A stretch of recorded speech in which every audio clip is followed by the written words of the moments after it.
Acts 25. 3 days after Festus arrived in the province, he went up to Jerusalem from Caesarea. The chief priests and the leaders of the Jews presented their case against Paul to him, and they appealed, asking for a favor against Paul, that Festus summon him to Jerusalem. They were, in fact, preparing an ambush along that road to kill him. Festus, however, answered that Paul should be kept at Caesarea, and that he himself was about to get there shortly.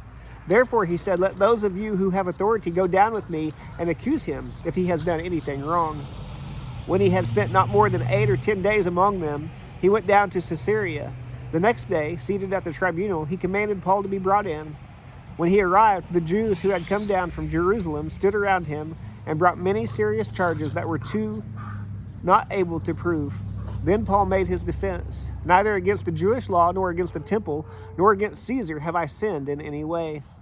But Festus, wanting to do the Jews a favor, replied to Paul, are you willing to go up to Jerusalem to be tried before me there on these charges? Paul replied, I am standing at Caesar's tribunal where I ought to be tried. I have done no wrong to the Jews, even as you yourself know very well. If then I did anything wrong and am deserving of death, I am not trying to escape death. But if there is nothing to what these men accuse me of, no one can give me up to them. I appeal to Caesar. Then, after Festus conferred with his council, he replied, you have appealed to Caesar you will go.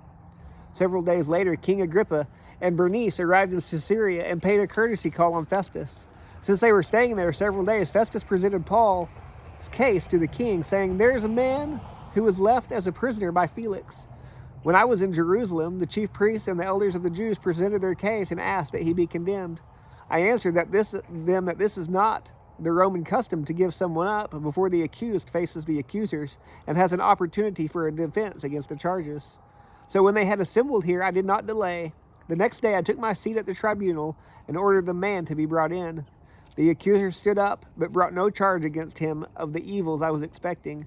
Instead, they had some disagreements with him about their own religion and about a certain Jesus, a dead man Paul claimed to be alive.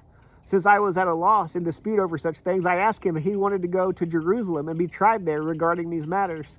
But when Paul appeared to be held for trial by the emperor, I ordered him to be kept in custody until I could send him to Caesar.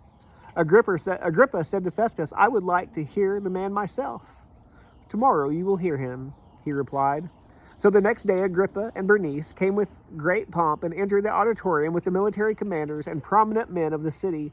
When Festus gave the command, Paul was brought in.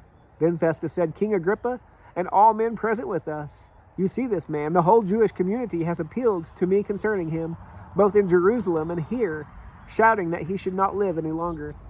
I found that he had not done anything deserving of death, but when he himself appealed to the emperor, I decided to send him.